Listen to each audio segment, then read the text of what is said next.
Good morning, everyone. Welcome to Grace Church. For those who might not know me, my name is Louis Skippers. I'm the lead pastor here at Grace. And whether you have been a part of this community for a long time or this is your first time, we just want to say warm welcome. We're so happy that you're here with us today. We are today continuing our series, Spirit Fire, which we started the week before Pentecost Sunday, a couple of weeks ago. Pentecost Sunday is the day the Holy Spirit was poured out. Some of the decorations you see on the stage gives us a glimpse of that, the doves that represent Jesus, and then the flames. The day that the Holy Spirit was poured out, people saw these flames coming on the heads of the disciples. And what we've been doing in this series, we've said if God poured out His Spirit and we saw the passion and the life of the New Testament church empowered by the Holy Spirit, shouldn't that still be the passion and the life in His church today? And this is a series about revival, where we are asking God, come and do in us what you've been doing in your church in different generations, what you did in your church during the time of Pentecost. And if you missed any of these messages, you can catch up on any podcasting platform, so Apple Podcast or Spotify, or you can go and watch it on YouTube. So it is available if you want to just hear some of the previous messages. Now, I have been in Canada for almost 5 years now, and I still remember one of the things that was so radically different to me when we came to Canada. And to this day, whenever I send photos home of Canada, people always ask me, why are all the cars parked outside and not in the garages? And I'm like, I had the same question, but I've seen some garages open, so now I know why. And here's the thing, it starts with the good intention. My car is going to be inside the garage. My garage is going to be a gym or a workshop.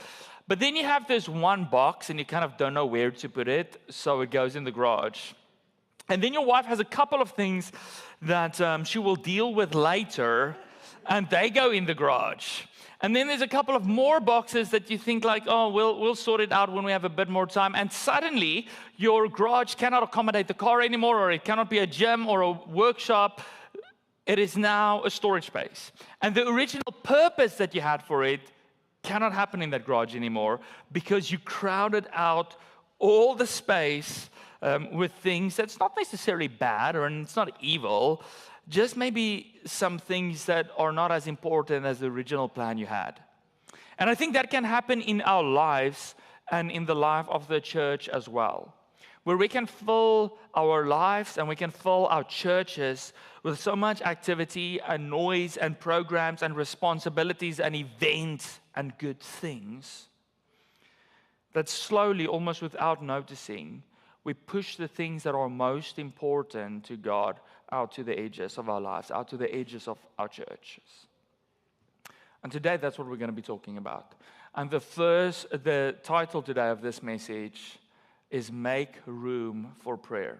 So if you're wondering what some of those important things are, title gives it away. I think prayer is one of the most important things in the church. And we're going to read today from the Gospel of Matthew, where we read about a moment where Jesus showed the importance of prayer to us in a very radical way, often a way that people don't like when they think about Jesus, a way they wouldn't have preferred for Jesus to do. So Matthew, if you've got your Bibles with you, Matthew 21, and it will also be on the screen. And we're going to read from verse 12 to verse 17. Jesus entered the temple court. So the temple court was one of the first layers of the temple where the average John and Jane Doe could go to pray. And as you went towards the center to the Holy of Holies, like there were more and more requirements of who was allowed in there closer to the presence of God. But this was the space where most people could access the presence of God back in those days. So Jesus enters this temple court, and then He drives out all who were not praying, but all who were buying and selling there. He overturned the tables of money changers and the benches of those selling doves. It is written, He said to them, that my house will be called a house of prayer, but you are making it a den of robbers. Then the blind and the lame came to Him at the temple, and He healed them. But when the chief priests and the teachers of the law saw the wonderful things that He did, and the children shouting in the temple courts, "Hosanna to the Son of David." They were indignant. "Do you hear what these children are saying?" they asked him. "Yes," replied Jesus. "Have you never read, 'From the lips of children and infants, you, Lord, have called forth your praise'?" Then Jesus left them, and he went out of the city to Bethany, where he spent the night. Now, if I ask you to create a mental picture of Jesus in your mind, we love a picture of Jesus with a lamb on his shoulders, carrying that one lamb home. We love a picture of Jesus sitting on a rock or something and the little children around him and his hands on them. We love those kinds of images. The world loves the Jesus who was just a moral teacher and kind of very mild about everything and just gave us a good direction in life. But that's not who Jesus was. And we have this account, we also have one in Mark, where Jesus actually made a whip when he chased people out of the temple. In these accounts of the life of Jesus, we see something about Jesus that I don't think the world, and then maybe even us, always understand about Jesus. That Jesus wasn't just mild about everything. He didn't just say, live a good life and enjoy it. Jesus was very serious about the purposes of God, and specifically his purpose for the temple, for his house. And he loves his house too much to allow it to be hijacked by secondary things. So Jesus starts to clean this house, and he's throwing tables over and telling people to get their stuff out of the temple. And before you just judge the people who's being pushed out of the temple, let me first give you a bit of context why they are there. Okay, so people came from all over the world to the temple in Jerusalem to make sacrifices to God. So if you go on a long journey, it might not be easy or wise to take sacrifices with you. So a lamb or a dove or whatever it might be. You didn't always have the right coins for the taxes they asked at the temple because you were not allowed to pay with Roman and Macedonian coins. You weren't allowed to have the head of Caesar on a coin that was meant for the temple. So these merchants are in the temple courts and they are selling the stuff that people need to make sacrifices. They're selling doves and lambs and things like that. They are exchanging these Roman and Macedonian coins and all of the coins they had for the right coins minted in Jerusalem so that they could pay temple tax. So my guess is, if there was an interviewer, a television crew, and they spoke to these people after Jesus threw them out, and they're like, what happened? Why were you chased out? They would have probably gone we don't know. Because we actually provide an essential service to the worshipers here. But Jesus got mad. And the question is, why did he throw them out? And I believe it is the fact that his house, God's house, was used for purposes other than what it was intended for. The marketplace started to crowd out the space for the average people who wanted to pray, who wanted to enter the presence of God. Sacred things were replaced with secondary things. And we read that Jesus says, you've made it a den of robbers, because we know that the money exchangers and the people who sold sacrifices made crazy profits on it. So they were literally taking advantage of these people to enrich themselves. They were completely out of sync with the Father's purpose for his house. And the question I think that we could rightly ask when we read a text like this is, does it still matter to us in 2025? And I do believe it still matters. So let's just do a quick history review again. The Holy Spirit was present at certain places in certain times and with certain people. So on the mountain where Moses encountered God. Then when the Israelites came out of Egypt in the tabernacle, God's Holy Spirit was physically present there and was so beautiful that people would die if they didn't prepare correctly to enter the presence of God. And then David raised money, son Solomon built the temple, and since that time, even to the time of Jesus, most worship happened in the temple where they could encounter the Holy Spirit. So the house of God, the earthly address of God, was at one point on a mountain, at one point in a traveling tent, and at another time in the temple. But we said this when we spoke about Pentecost Day. On Pentecost Day, the Holy Spirit was poured out, and anyone who believes in Jesus receives the Holy Spirit. So God's people, the people who put their faith in Jesus, is now the permanent earthly address of the Holy Spirit. And Paul confirms this to us as well in 1 Corinthians 3:16 and 6:19, that we are living temples of the Holy Spirit.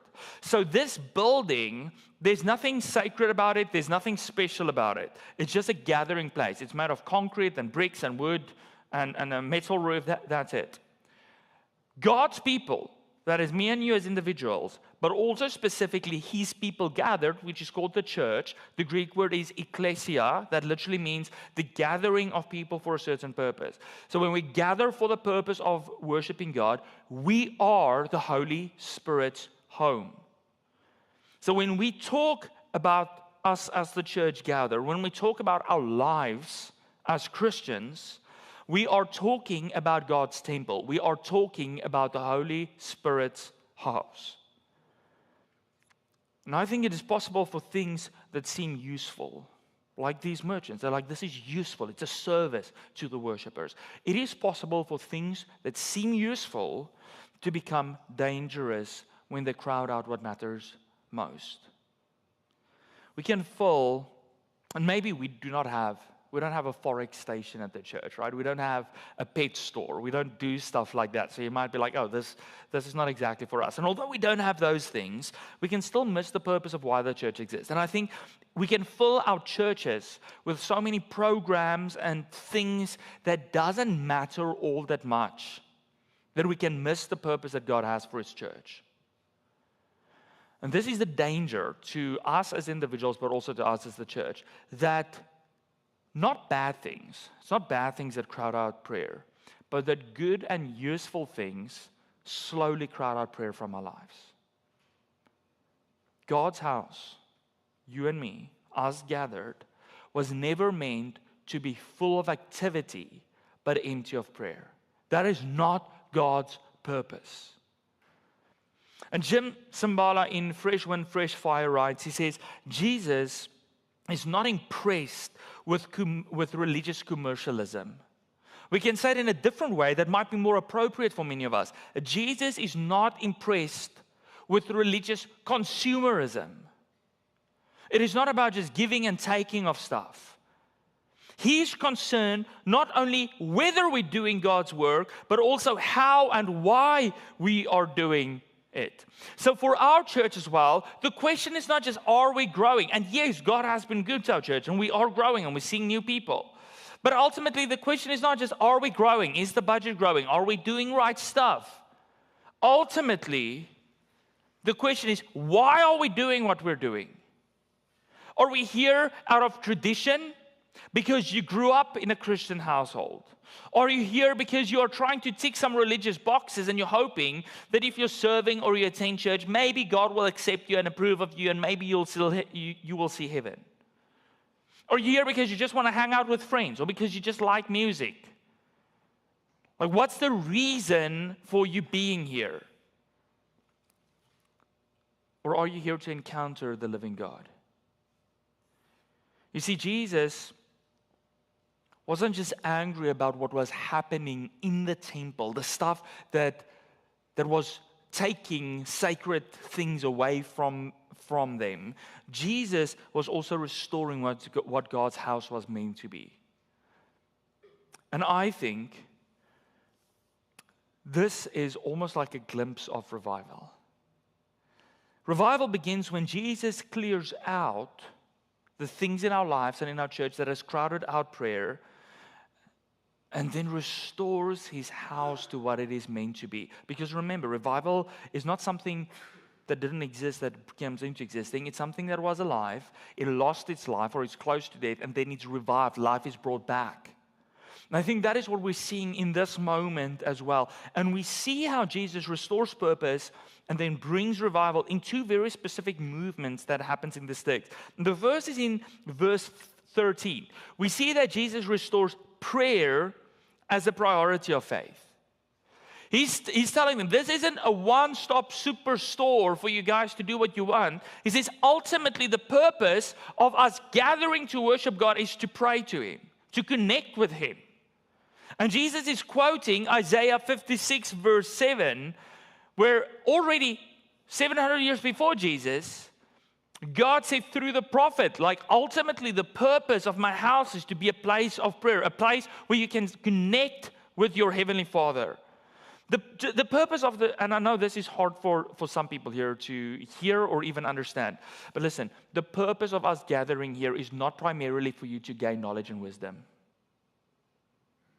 You want to learn more about God? You'll learn some of it here, but go read your Bibles. That's not the ultimate purpose of why we're here.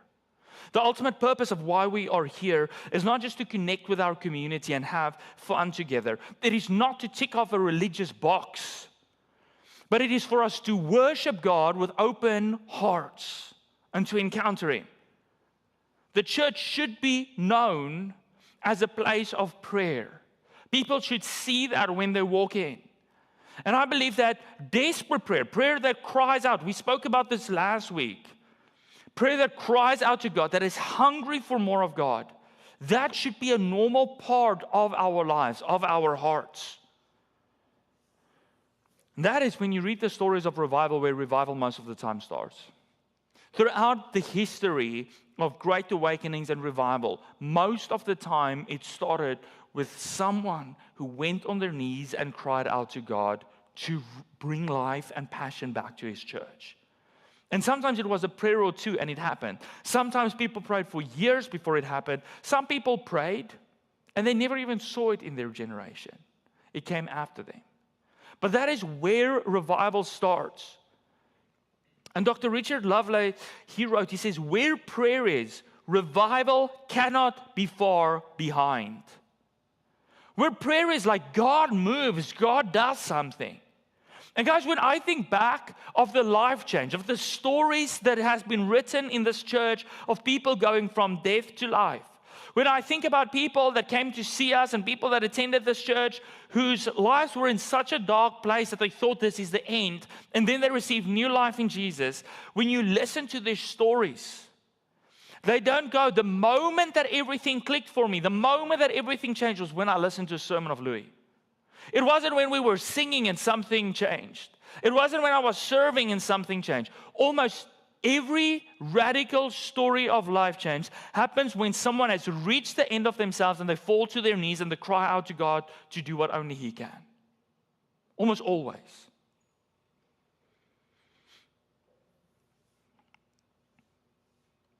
I have learned that no matter how good a sermon is, how many programs we run, ultimately doesn't change people. They change when they encounter the living God, when they encounter Jesus and His Spirit. And the other things that we are doing, I don't want you to understand this wrong, especially with what we did on yesterday with the fun fair. I'm not saying everything we do is wrong. Preaching is not wrong. And singing and community and our outreaches. All of those things are markers of the New Testament church. I'm not saying that is wrong, but it should never override prayer. It should never be more important than prayer. And all of these things matter. Preaching matters. Worship matters. Outreach matters. Community matters. Serving matters. But it was never meant to become a substitute for people who seek God. All of it is good. But it doesn't replace prayer. And we can be a church that can do all of these things, that can sing songs and preach sermons and run programs and do all of this, and still we can be prayerless. That's possible. But what I do know is the church will never be revived without prayer, because history shows us that it starts with prayer. And just think about this for a moment, right? When was the Holy Spirit poured out? When they listened to an incredible sermon? When they were serving the community? When they broke bread together? No. The Spirit was poured out when they prayed together. In Acts 4, when the leaders are thrown in jail. We preach about this in the series as well. And it seems like a scary time to be the church in. What did they do? They prayed. And what happened when they prayed? The Spirit was poured out afresh on them. And they just came back with with a boldness and with courage. Whenever they faced hardship, whenever they faced persecution, when they needed boldness, when they needed new life and passion, they prayed. And therefore, prayer cannot be a ministry of the church. Prayer is the heartbeat of the church. I believe our prayer meetings should be filled with people more than anything else. I believe our grace groups should be saturated with prayer. I believe our services should have prayer in it. Why? Because we believe that if we pray, God not only hears, but God intervenes. And if you read through the Bible, God has chosen prayer as a channel of His blessing. And I don't think it takes rocket science to figure out why. Because when we pray, we speak to God. It's nothing more than that. We speak to God. We go to our Father. We're like, God, we need you. And He says, okay, I'm here for you. And we read that in the Old Testament in Jeremiah 29, verse 12 to 14. God says through the prophet, you will call on me. You will come and pray to me. And hear this. And I will listen to you. Long before Jesus came to our world. And then he says this, verse 13. You will seek me and find me when you seek me with all your heart. That is desperate prayer. That is a hunger. And then just in case you missed it, he says, verse 14, I will be found by you, declares the Lord. Not as like maybe, He declares it. And then Jesus came, and it's like, okay, Jesus, new covenant. You've changed everything. Is this still true for us? And Jesus says in Matthew 7, verse 7 to 8, ask and it will be given to you. Seek and you will find. Knock and the door will be open to you. For everyone who asks receives. The one who seeks finds. And to the one who knocks the door will be open. And Jesus spoke about this in many different ways. He said, if you ask, my Father will give you the Spirit. And then it's like, okay, how did the New Testament, do we understand Jesus correctly? How did the early church understand this? In Hebrews, hear what they write. Hebrews 4:16. Let us approach God's throne. How do we approach it? We approach it through prayer. Let's approach the throne of grace with confidence. Not half-heartedly, not like uncertain. Let's approach it with confidence so that we may receive mercy and find grace to help us in our time of need. What challenges are you facing? What are we facing as Grace Church, as the Church of Jesus in Canada? For you, maybe it is a broken marriage and you have no idea how to fix it.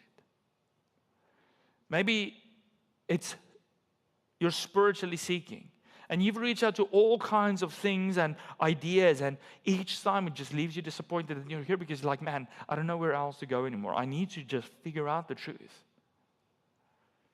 Maybe it's a child that has some problems, and no matter how much advice you give, no matter how good of a parent you try to be, they're stuck in something.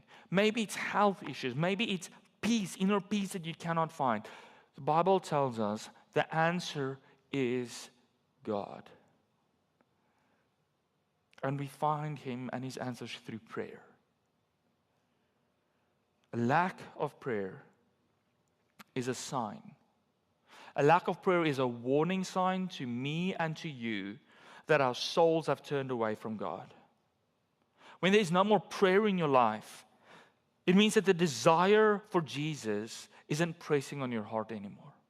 And it should be a wake-up call. Jesus restores the purpose of, He drives out the wrong things, the secondary things. He restores the purpose of His house to be a place of prayer, a house of prayer. And then we see the result of it. We get this glimpse of revival in verse 14 to 16. We see that Jesus welcomes people into God's presence. We see that people receive healing.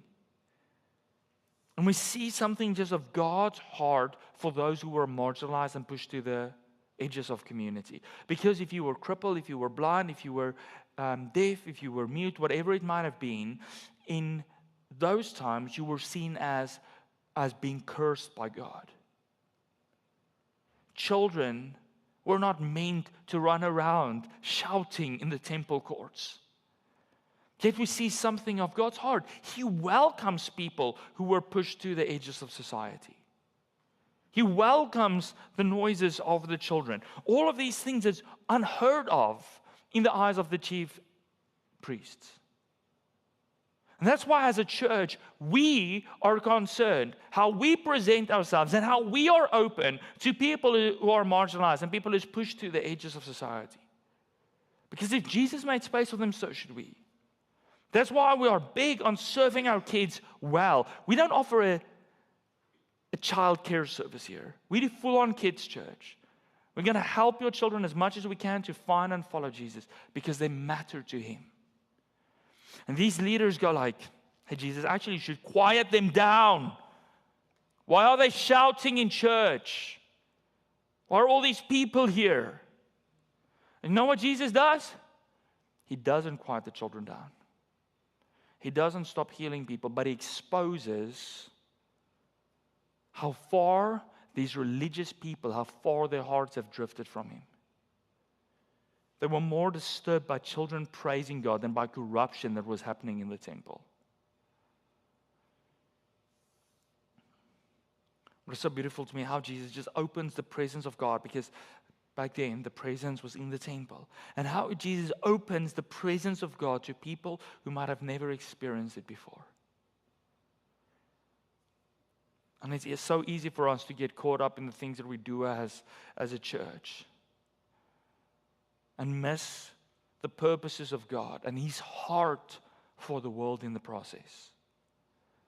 When Jesus ascended to heaven, the last words that He spoke, probably some of the most significant words that anyone will ever speak are some of their last words. What did Jesus say? Go and make disciples. We as the church are God's plan to share the good news of God's new kingdom with the world around us. He didn't give it to someone else. It's given to us. And He reveals just His heart where He's like, go and share it with everyone around us. Don't miss that.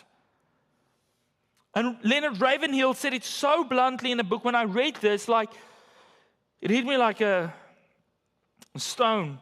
He said, if we had more sleepless nights in prayer, there would be far fewer souls to have a sleepless eternal night in hell.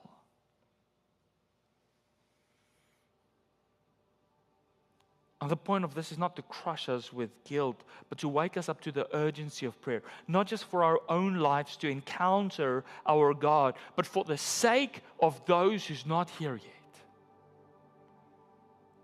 And listen, if times are really as bad as people say they are, if things in our world is really getting darker and darker,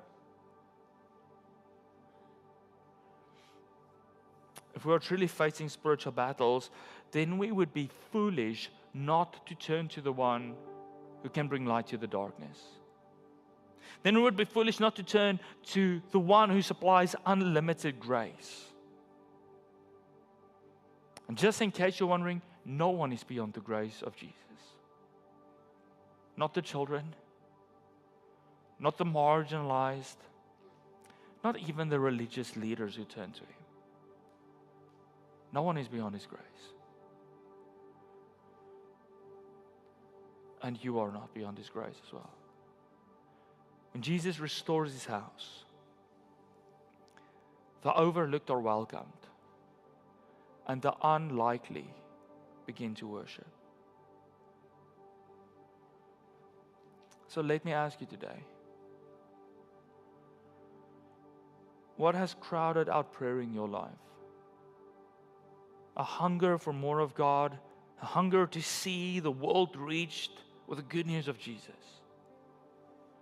What has drowned out that hunger for more of God? Maybe it's self-reliance, or your professionalism.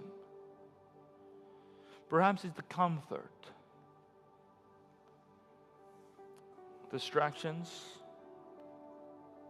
discouragement, overconfidence. What I do know is that prayerlessness is not mainly a scheduling problem. It is a hunger problem. And Jesus did not clear the temple to leave it empty. He doesn't want to clear stuff out from my life and from your life and from this church to leave it empty. He's clearing it out so that prayer could rise. He's clearing it out so that the broken could come and the praise would fill His house again. And He loves us enough to clear away everything that's in the way, so that we can encounter the living God. So I'm going to pray for us in a moment, but then I'm going to do something very different. And I didn't write this down, but I just felt compelled by this. It is not okay for us to say we want to be a house of prayer, but then we don't pray. So today we're going to leave our fears and our concerns and our worries on the floor. And after I've prayed, I'm going to ask you today if you need prayer. Maybe that is to find Jesus. Maybe it's to just get rid of some of the distractions and things in your life. Maybe it's for your health. Maybe it's for your family. If there's anything you need prayer for, after I've prayed, I'm going to count to 3. When I say 3, you're just going to stand where you are in your seat. If for some reason you cannot stand, lift your hand high. And then this is what we're going to do. We don't need anyone professional to pray for you. There's people all around you. If you follow Jesus, you have the Holy Spirit. You're going to pray for the person closest to you. If there's someone that's far from other people, you're going to get out of your row, you're going to walk to them, you're going to pray for them. No professional people here, just people who love Jesus. That's it. So I'm going to pray for us. Then I'm going to count. If you need prayer, you're going to stand where you are. You're going to remain standing until someone has prayed for you. And then you can sit down. Let's pray.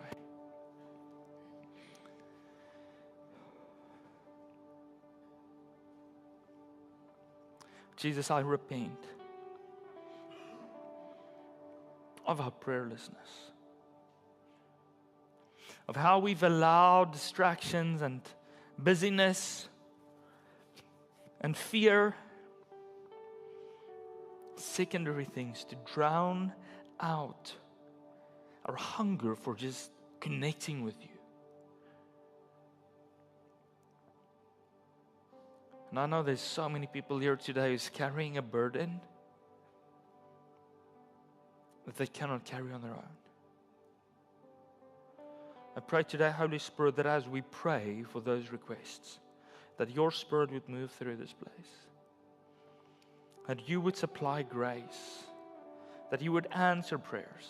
That you would bring healing. That you would bring peace. That you would give assurance. Whatever is necessary today.